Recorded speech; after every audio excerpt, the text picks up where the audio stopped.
আসসালামু আলাইকুম ওয়া রাহমাতুল্লাহি ওয়া বারাকাতুহু। আরও এক ভাই আব্দুর রহিম নামে তিনি প্রশ্ন করেছেন, কাউকে নমস্কার বলা কেমন?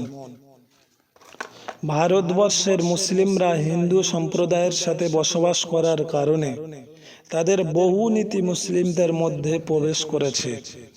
তার মধ্যে অন্যতম হলো নমস্কার করা। এটি শরিয়ত সম্মত কতটুকু সঠিক?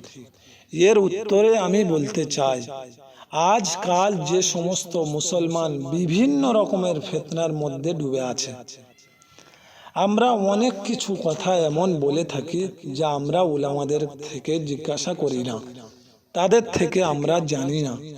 সেই সমস্ত কথা বলার কারণে আজ আমাদের ইমানের মধ্যে কমজোর চলে আসছে, তাই আমাদের বাঁচা দরকার। আমি এর উত্তরে বলতে চাই, ভারতবর্ষের মুসলিমরা হিন্দু সম্প্রদায়ের সাথে বসবাস করার কারণে তাদের বহু যে সমস্ত নীতি মুসলিমদের মধ্যে প্রবেশ করেছে, তার মধ্যে একটি হলো নমস্কার বলা।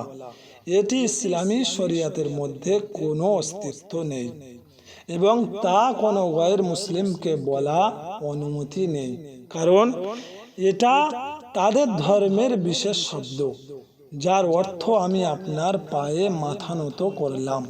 এটি কখনো সঠিক হতে পারে না। আমাদেরকে এর থেকে বাঁচা দরকার।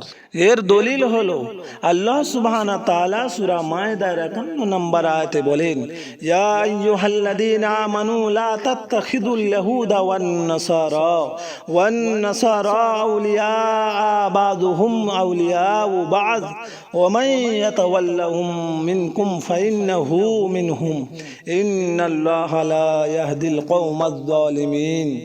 অর্থ, হে মুমিনগণ, তোমরা ইহুদি ও খ্রিস্টানদের বন্ধু রূপে গ্রহণ করো না। তারা একে অপরের বন্ধু। তোমাদের মধ্যে যে তাদের সাথে বন্ধু রূপে গ্রহণ করবে সে তাদের অন্তর্ভুক্ত হবে। নিশ্চয় আল্লাহ সুবহানাহু ওয়া তাআলা জালিম সম্প্রদায়কে পথ দেখান না। আল্লাহ সুবহানাহু ওয়া তাআলা এই আয়াতে মুমিনদেরকে ইহুদি ও খ্রিস্টানদের সাথে বন্ধু রূপে গ্রহণ করতে মানা করেছেন।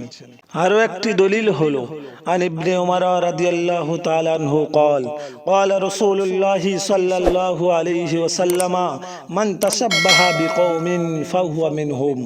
হযরত ইবনে উমর রাদিয়াল্লাহু তাআলা আনহু বর্ণনা করেন, রাসূলুল্লাহ সাল্লাল্লাহু আলাইহি ওয়াসাল্লাম বলেছেন, যে ব্যক্তি যাদের সাদৃশ্য ধারণ করবে আখিরাতে সে তাদের অন্তর্ভুক্ত হবে।